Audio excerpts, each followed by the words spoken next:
همسرکان و خواهرکان عزیز، من فرهناز و برنامه در مهمانی ویتامین ها مهمانی خاندانی شماست. چون هر وقت در برنامه ما با من دستوریکانی زیرک و کنجکاو برای به شما توصیه ها دادن دایر به بهداشت سلامتی کمک میرسونند و امروز نیز 4 نفر دستوریکان با ما اشتراک دارند و ما میکوشیم تا همه معلومات هایی رو که دایر به بهداشت سلامتی میدونیم با شما نیز توصیه دهیم. خوب بیایید سر اول با اشتراکچیان برنامه شناس میشویم و بعدا برنامه رو آغاز میکنیم. سلام بچه ها. سلام. خوب بیایید از یک سر با شما شناس میشویم. نام شما چیست؟ صفیه. شما چند ساله هستید؟ 5 ساله. نام شما چی؟ من انس هستم. من 6 ساله هستم. 60 ساله یا اینکه 6 ساله؟ 6 ساله. 6 ساله. خیلی خوب. نام شما چی؟ نام من حبیبه. من 6 ساله هستم. شما هم 6 ساله ها؟ آفرین. خود رو با اشتراکچیان با تماشابینان تلویزیونی بارزن شناس کنید. نام من عبدالله.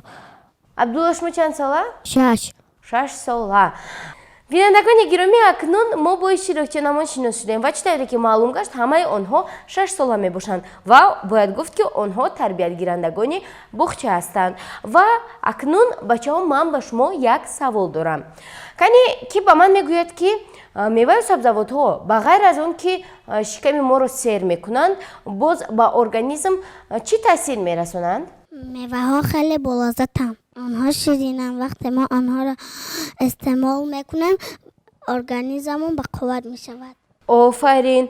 خوب دیگران چی فکر دارند؟ من خوردن میوه ها را دوست میدارم. بیشتر از صبر مادرم میگوید که اگر من هر روز اقلا 1 دونه سیب خورم از بیماری اذیت نمیکشم. آفرین. خوب شما چی فکر دارید؟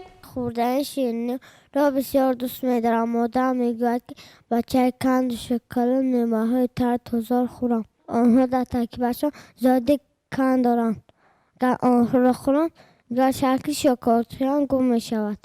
آفرین. خوب شما چی؟ مادرم دائم تاکید میکند که ما باید هم میوه و هم سبزیجات را برابر استعمال کنیم. آن کس میگوید که در ترکیب بعضی سبزیجات ها که آنقدر خوردنش را دوست نمیداره مقدار زیادی ویتامین ها موجودند. بله، مادر شما درست قید کردند. ما باید هم میوه و هم سبزیجات ها رو استعمال کنیم. مثلا هستن سبزیجات هایی که از پخته شده دیده در شکل خام فایده نکترند. زیرا هنگامی پختن بعضی ویتامین ها و الیمنت های فایده آور از ترکیب آنها بخار می شود و در شکل تر و تازه در ترکیب آن مقدار ویتامین و الیمنت های به ارگانیسم ما فایده آور خیلی و خیلی زیاد هستند. میدونید چنین سوال دادن من بیهوده نیست، زیرا موضوع برنامه امروزه ما نارسایی ویتامین S در بدن انسان می باشد. این ویتامین باشد اصلا در ترکیب میوه و سبزیجات ها موجود است. چطوری میدونیم؟ همه شما در باغچه تعلیم میگیرید، همین طور نه؟ و در باغچه ها در رفت مشغولیت ها ما میدونیم که مربیه شما رو با میوه و سبزیجات ها و ترکیب آنها شناس میکند، همین طور نه؟ این طور باشد من باز یک سوال دیگر دارم که درباره این ویتامین یعنی ویتامین S معلومات داده میتواند. ویتامین S بسیار بیماری ها را پیشگیری میکند. مثلا در فصل ترما و زمستان مادرم به من لیمونچه هر سحر میدهد. یعنی هر سحر مادرتون با شما لیمونچه کرده میدهند ها؟ بله. این البته فایده آور است، همین طور نه؟ بله. اون کس میگن که در ترکیب لیمون ویتامین S بسیار است. ویتامین S خون آدم را تنک میکند. باری ما همراه مادرم به نزد دکتر رفتیم. در آنجا یک مسافر نشسته بود و فکرم بیمار بود.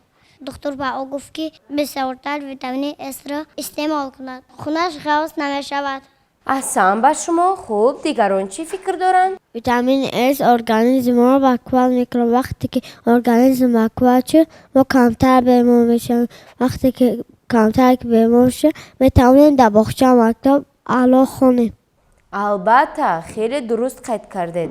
маълум мешавад ки ҳамаатон дар ин бора маълумот доред ва фикр мекунам ки дигар ҳамсолонатон низ дар ин бора каму беш медонанд, вале барои боз ҳам то ин ки маълумоти мо боз ҳам пурратар шавад, биёед сюжаи нахустини барномаамонро тамошо мекунем ва мефаҳмем ки витамини С чист ва чӣ манфиатҳо дорад. кислотаи аскарбинӣ ё ин ки витамини С яке аз муҳимтарин микроэлементҳо ба ҳисоб меравад. мутаассифона миқдори он дар бадани мо хеле кам аст, аммо нақши ин витамин дар беҳдошти вазъи саломатиамон хеле зиёд мебошад. Он дар бадани инсон синтез карда намешавад, бинобар ин ҳатман бояд бо хӯрок ҳамроҳ карда шавад, зеро он танзимгари бисёр реаксияҳои биохимиявӣ ва механизмҳои муҳофизатӣ мебошад. кислотаи аскарбинӣ дар рӯдаи борик хуб ҷабида шуда, аз он ҷо ба ҷараёни хун ворид мешавад. тавассути хун озод гардиш намуда ба тамоми узвҳо ва бофтаҳо паҳн мешавад. дар бадани инсон витамини С дар аксуламалҳои гуногуни биохимиявӣ, масалан дар синтези коллаген, сафедаи асосии структураи бофтаи пайвандак, ки коршоямӣ ва устувории рагҳои хуну устухонро таъмин мекунад, иштирок менамояд. кислотаи аскарбинӣ ба бадани инсон асосан тавассути хӯрокҳои табиӣ ворид мешавад. ҳангоми истеъмоли миқдори зарурии ин маводҳо, организм миқдори зарурии витамини С-ро гирифта метавонад. бачаҳо, акнун фаҳмидед ки витамини С барои организми мо чӣ қадар муҳим будааст? ман ба шумо як савол дорам. хуб, марҳамат, ин чӣ савол бошад? мо аз куҷо мефаҳмем ки ин витамин дар организми мо кифоят аст ё не? ягон асбоби махсус аст онро чун мекунад?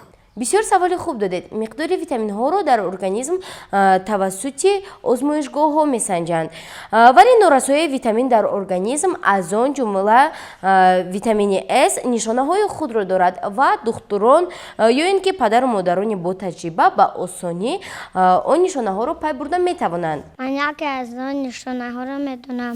як вақт ҳангоми шустани дандон аз дандонҳои бародарам хун мерафт. боз милкҳои дандонро зуд варам мекарданд. вақте онро ба назди духтури дандон бурданд, духтур гуфт ки дандонҳояш айб надоранд. сабаби ҳамаи ин норасоии витамини С мебошад. офарин Анас, бисёр маълумоти аҷиб. кани боз ки ягон маълумоти дигар дорад? абдулло? бале, ман ҳам шунида будам ки дар организм витамини С кам бошад, дандонҳо бемор мешаванд. дар як филми тасвирӣ тамошо карда будам ки норасоии ин витамин метавонад сабаби нобуд шудани дандон гардад. оҳо, ана инаш боз ҳам аҷибтар. яъне норасоии витамини С метавонад дандонҳои моро ба пуррагӣ нобуд кунад, ҳа? бале. кайни шумо чӣ фикр доред, Сафия? манам дар ин бора шунида будам ки айниқтараш модарам мегӯяд ки як беморие ҳаст бо номи цинга. агар одам бо ин беморӣ гирифтор шавад, дандонҳояш тамоман кор нашояд мешавад. наход ин рост бошад? бале, модаратон хеле ва хеле дуруст қайд карданд. ин беморӣ нишонаҳои зиёд дорад ва яке аз онҳо оҳиста оҳиста бекор шудани дандонҳо мебошад. сабаби асосии беморӣ бошад дар организм нарасидани витамини С мебошад. биёед беҳтараш сюжаи навбатиро тамошо мекунем ва доир ба оқибатҳои норасоии витамини С дар организм ба худ маълумот мегирем. бинандагони гиромӣ, агар шумо низ мехоҳед то дар ин бора маълумот гиред ва донед ки сабаби асосии бемории цинга чист, пас сюжаи навбатиро тамошо кунед, зеро оқибатҳои норасоии витамини С дар организм басо зиёданд ва шумо низ метавонед дар ин бора ба худ маълумот гиред.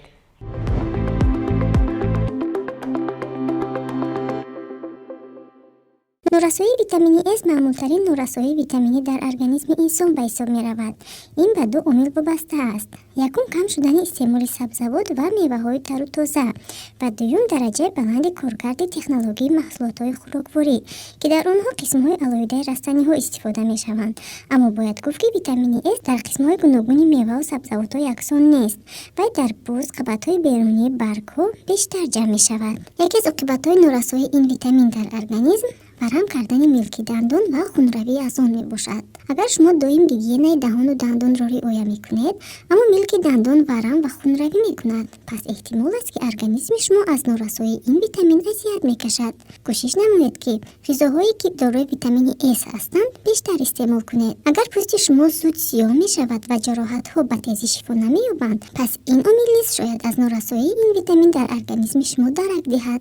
خوشبختانه این کمبودی را نیز میتوانید توسط استعمال غذای از ویتامین S پای بوده اصلاح نمایید. موهایتان کم قوتند، میریزند و سست انکشاف مییابند، پس مقدار این ویتامین را در ارگانیسمتان سنجیده بینید. شاید بدن شما نیز از نارسایی اون اذیت میکشد. زیرا یکی از عاقبت‌های نارسایی ویتامین S این کم قوت شدن موی سر میباشد. درد بوقم‌ها نشانه خیلی معمولی نارسایی ویتامین S میباشد.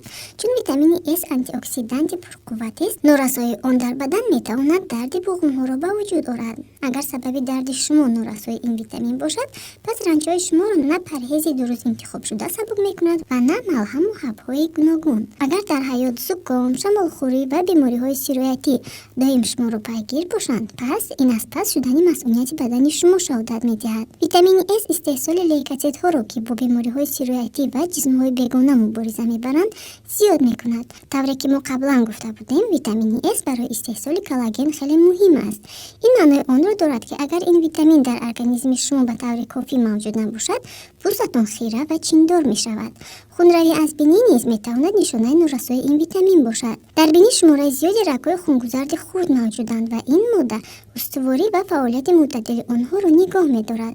رگ‌های سست خون نیز می‌توانند باعث خونروی بینی شوند. شما ناخن‌های باریک و سست دارید. برای بهتر از خود کردن آهن به ارگانیسم ویتامین S لازم است. نارسایی آن می‌تواند به کمخونی آورده رساند که ناخن‌های شکننده را به وجود می‌آورد.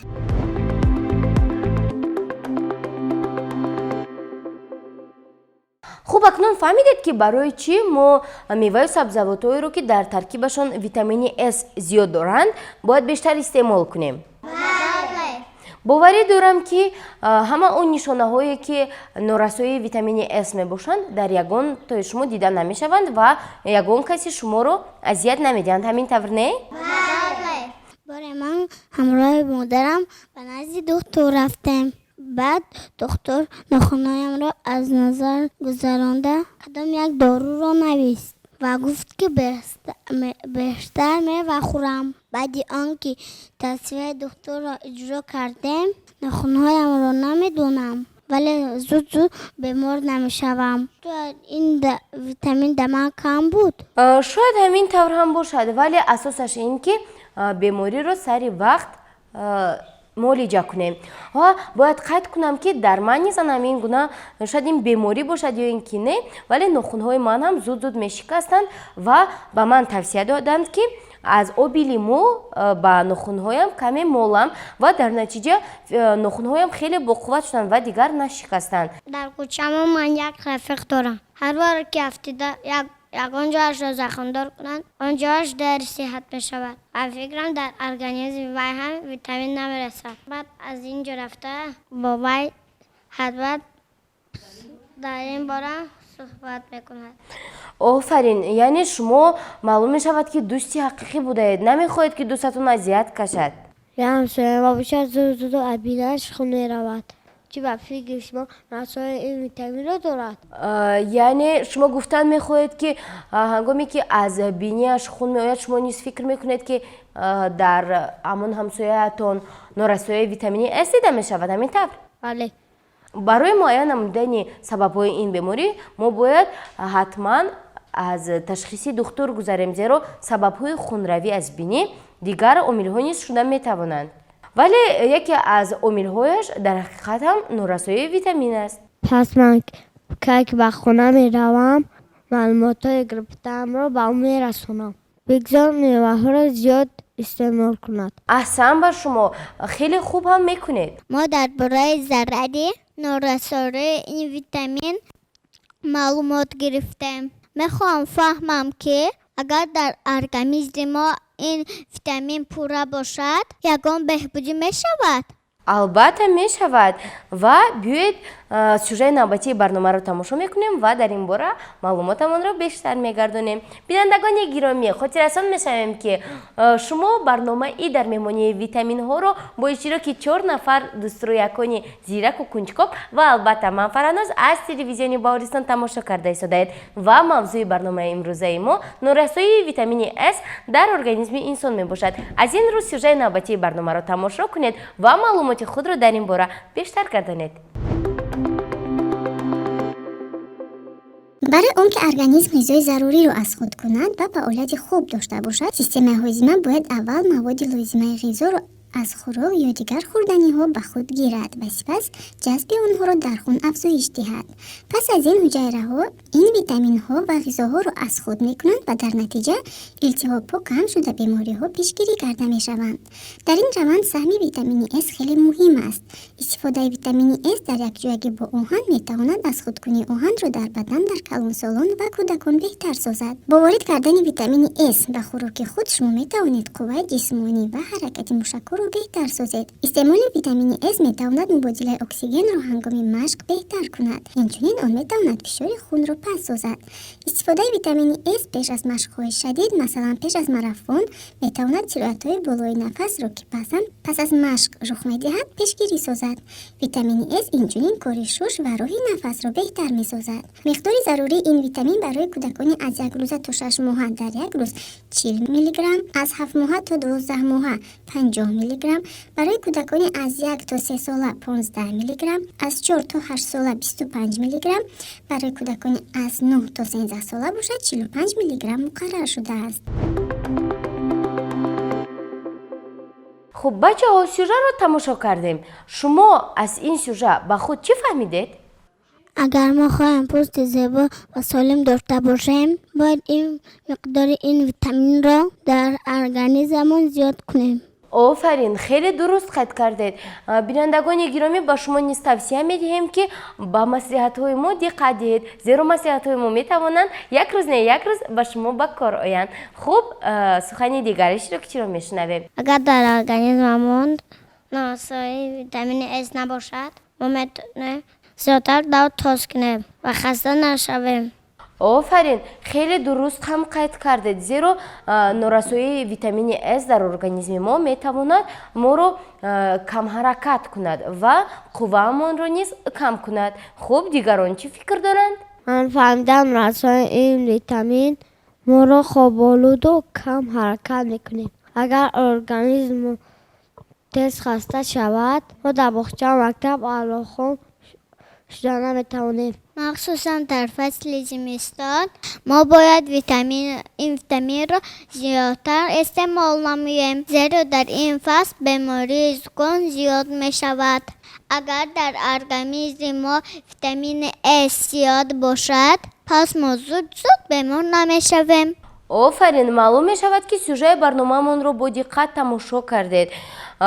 чӣ тавре гуфтем сарчашмаи асосии ин витамин аслан меваю сабзавотҳои тару тоза мебошанд. бинобар ин ҳам сюжаи навбатии барномаамон доир ба як сабзавотест ки дар таркиби худ миқдори зиёди витамини С-ро нигоҳ медорад. агар мо онро дар шакли хомаш зиёдтар истеъмол кунем, фоидааш боз ҳам зиёдтар мешавад. мехоҳед донед ки ин кадом сабзавот аст? пас биёед якҷоя сюжаи навбатии барномаро тамошо мекунем. бинандагони азиз, мо дар ин бахш ба шумо як сабзавотеро пешкаш мегардонем ки дар таркиби он миқдори зиёди витамини С мавҷуд аст ва медонам ки ҳамаи шумо одат кардаед ки онро дар шакли пухташуда истеъмол мекунед, вале бояд гӯям ки агар онро дар шакли тару тоза истеъмол намоед, миқдори витамини С дар организматон боз ҳам зиёдтар мегардад. мехоҳед донед ки ин кадом сабзавот аст? пас бо диққат тамошо кунед.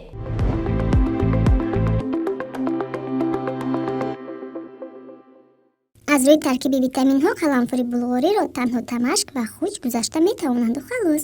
дар байни сабзавотҳо бошад вай қаҳрамони мутлақ ба ҳисоб меравад.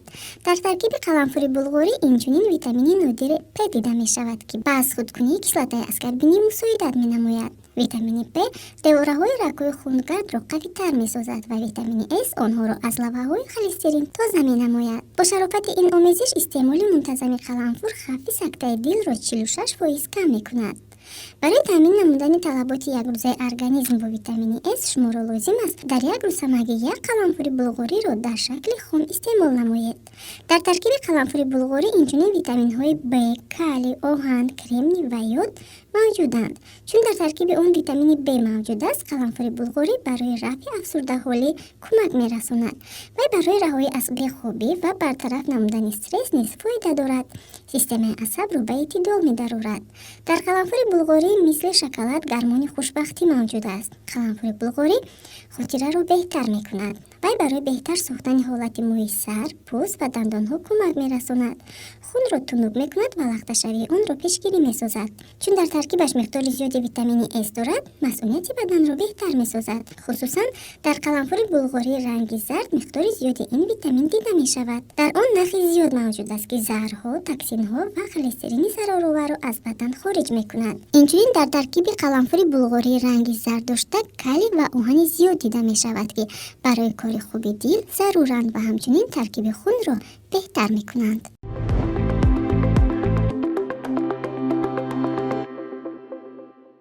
اکنون فهمیدید که این کدام سبزوات است؟ بله، شما خطا نفهمیدید. قلمفور بلغاری با ارگانیسم ما خیلی فایده کلان دارد و باید گفت که غیر از ویتامین S باز دیگر مقدار زیادی ویتامین و مینرال های برای ارگانیسم فایده آور را در ترکیب خود محفوظ می دارد. از این رو آن را زیادتر استعمال کنید.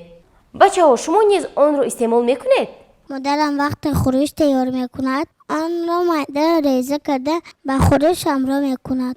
ما را مجبور میکنند در برابر پامیدور بادرینگ قرنفل بلغاری را نیز خوریم، ولی خودم اونقدر اون را دوست نمیدارم. بله، باید گفت که استعمال آن حتمی است، زیرا ما میخواهیم که ارگانیسم ما خیلی با قوت باشد و ما سالم باشیم. همین طور نه؟ بله. از این رو به گپ مادرتان گوش دهید و قلمفور بلغاری رو در قطار دیگر سبزوات زیادتر استعمال کنید. کنی دیگران چه فکر دارند؟ مادرم با قرنفل بلغاری گلوبچه میپزد و ما را مجبور میکند که همراه گوشت بلغاری را بخوره. اگر نگویم شیرینی نمیخوره، برای همین مجبوریم که آن را خوره. بله، مادرتان درست قید میکنند. من هم سر اول هنگامی که خردکک بودم دوست نمی‌داشتم که گلوبچه رو با قلمفور بلغاریش استعمال کنم. گوشتش رو میخوردم و قلمفور بلغاری میموند. از این رو مرا فقط مادرم سرزنش میکردند. وقتی که من کلانتر شدم یک مرتبه نفس نکشیده اون رو استعمال کردم با همراه گوشت و فهمیدم که خیلی بلذت است. از این پس من اون رو همین گونه با همراه قلمفور بلغاریش استعمال میکنم و باید گفت که این نه تنها فایده آور بلکه بلذت هم بوده است. با شما نیز توصیه میدیم که آن رو با همراه گوشت استعمال کنید. من باشم خودم آن رو دوست میدارم و فکرم خورش رو بامزه‌تر میکنم. من هم در خوراک و هم در خورش آنها استعمال میکنم. اول نمیفورید ولی آهسته آهسته عادت کردم. شما هم با مثل من اول نمیفورید، اول نغز نمیدیدید، بعدا آهسته آهسته عادت میکنید. آفرین، این کاری شما درست هم هست، زیرا قلمفور بلغاری در ترکیب خود مقدار زیادی ویتامین S را نگاه می‌دارد. مخصوصا در شکل خام، یعنی در خورش آن را استعمال کنیم فایده اش دو چند می‌گردد. برای همین هم مادران شما را مجبور می‌کنند که آن را در خوراک و خورش ها استعمال کنید. با شما نیز تماشابینان عزیز توصیه می‌دهیم که قلمفور بلغاری را زیادتر استعمال کنید، زیرا آن در ترکیب خود ویتامین S را زیادتر نگاه می‌دارد. ویتامین S که در ارگانیسم ما زیاد شد، ما هیچگاه بیمار نمی‌شویم و استخوان‌ها و ناخن‌هایمان با قوت می‌گردند. و اینجا برنامه نوبتی در مهمانی ویتامین ها به انجام می‌رسد. تا دیداری نوبتی همیشه سالم بمانید. خیر.